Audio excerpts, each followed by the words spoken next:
Le village des recruteurs est ici pour la 3e édition à Bordeaux, place Péberlan, au contact des recruteurs, des demandeurs d'emploi, mais aussi des élus qui font beaucoup pour cet événement. Johan David est avec nous, bonjour.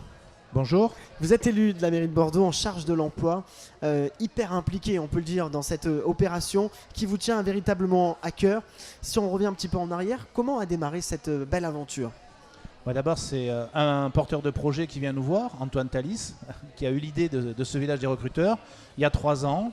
Il venait de naître dans son pays et il avait envie de le proposer ailleurs. Il est venu nous voir et nous, on avait, comme d'habitude, mis tout le monde autour de la table pour prendre une décision rapide. On sait dire non très vite et on a dit oui très vite.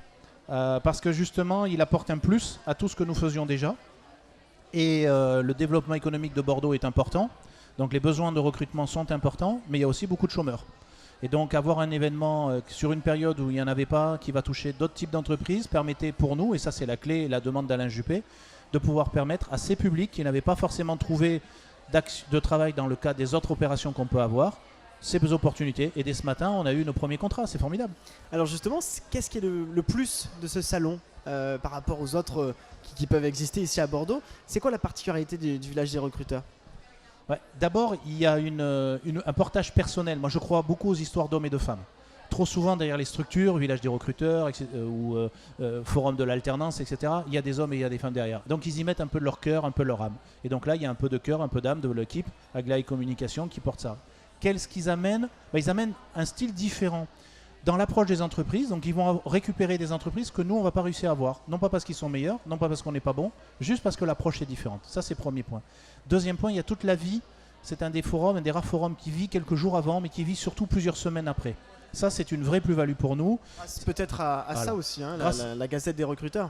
Grâce à la Gazette et aux réseaux sociaux, vous avez à l'intérieur, et ça n'a vraiment pas de prix, toutes les entreprises qui recrutent et qui mettent leurs coordonnées. Ça veut dire que pour la personne qui est venue, qui n'a pas pu aller voir tout le monde ou qui n'a pas pu venir, elle va pouvoir postuler auprès du bon interlocuteur. Et moi, les maires de quartier qui sont mes collègues me disent: Johan, on a souvent des gens qui viennent nous voir, qui auraient pu postuler chez Enedis, qui auraient pu postuler chez AXA, qui auraient pu postuler, qui n'étaient pas là à ce moment-là. Est-ce que tu as un contact? Moi, je n'ai pas les contacts de tout le monde dans ce petit exemplaire. Donc généralement pour moi, il vit pendant tout l'été jusqu'à la rentrée. Et ça, c'est une vraie plus-value. Et il y a aussi toute l'animation sur les réseaux sociaux que vous faites avec grand talent, qui permettent aux personnes, là aussi, il y a 2 angles. Soit de pouvoir trouver le recruteur, soit de pouvoir comprendre qu'est-ce que recrute actuellement le marché du travail. Trop de chômeurs cherchent dans des métiers où il y a très peu de recrutement. Donc, ça ne veut pas dire qu'il ne faut pas le faire. Ça veut juste dire qu'à un moment, si je veux augmenter mes chances, il vaut mieux aller vers les métiers qui recrutent. Et aujourd'hui, les métiers qui recrutent ne sont pas mal payés du tout. Certains ont sans doute du chemin encore à faire, mais pour beaucoup, les conditions de travail et les salaires sont intéressants et malheureusement, ils ont du mal à recruter. Ça, c'est un mystère parce qu'il y a quelques années, c'était l'inverse. Et nous, notre rôle, sur la place publique, sur le domaine public, en plein centre-ville de Bordeaux, c'est d'ouvrir toutes ces portes pour les Bordelais et Bordelaises. Alors on sait qu'il y a des gens de métropole, enfin tous ceux qui ont besoin. Oui. Alors justement, Johan David, vous portez ce combat de l'emploi depuis 2008 sous Alain Juppé. L'évolution du marché de l'emploi depuis quelques années, vous l'avez dit, certains secteurs sont en tension. C'est compliqué de faire justement matcher tous ces gens, tous ensemble au quotidien, vous en tant qu'élu. Alors c'est compliqué, oui et non. C'est compliqué parce que c'est aussi des relations humaines. Souvent on dit qu'il y a des applis pour trouver un conjoint ou une conjointe, mais signer un contrat de travail, c'est aussi créer une aventure humaine, notamment dans les petites équipes. Donc quelque part, il faut que ça matche et on ne peut pas le décréter, donc ça doit s'organiser. Mais depuis 2008, le marché du travail, il fait des tours sur lui-même. La création nette d'emplois, Virginie Calmetz, adjointe au développement économique, première adjointe, en parlerait mieux que moi. On est passé d'un solde positif entre 400 et 800 emplois par an sur Bordeaux à plus de 3900. Ça veut dire qu'aujourd'hui, la machine fait que les recrutements sont très importants et donc les besoins des entreprises se spécifient, sont très importants. Donc en face, les compétences, c'est-à-dire les personnes qui cherchent du travail, il y a certains secteurs où il n'y a plus de compétences disponibles. Et donc il faut nous aider les entreprises à retrouver ces compétences.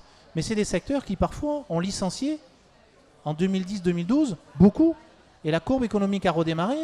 Et donc entre-temps, les gens qui ont déjà été licenciés de ces secteurs, ils ne voulaient plus y retourner en se disant: attends, moi j'ai déjà donné. Donc nous, on doit l'entendre et on doit permettre aux uns et aux autres de se parler. Par exemple, ce soir, on va avoir une réunion avec les acteurs de l'emploi et les DRH pour dire comment sur le long terme on peut vous aider dans vos recrutements. On peut tous ensemble travailler pour permettre tout simplement à ceux qui recherchent du travail d'en trouver, parce qu'il y en a. Par contre, il n'est pas forcément là où eux ont envie ou ont besoin. Oui. Merci beaucoup en tout cas, Merci à Johan vous. David, de votre soutien et de votre engagement auprès du village des recruteurs. Vous êtes élu en mairie de Bordeaux et en charge de l'emploi. Je vous rappelle que cette interview est à retrouver sur levillageDesRecruteurs.fr. Merci. Merci.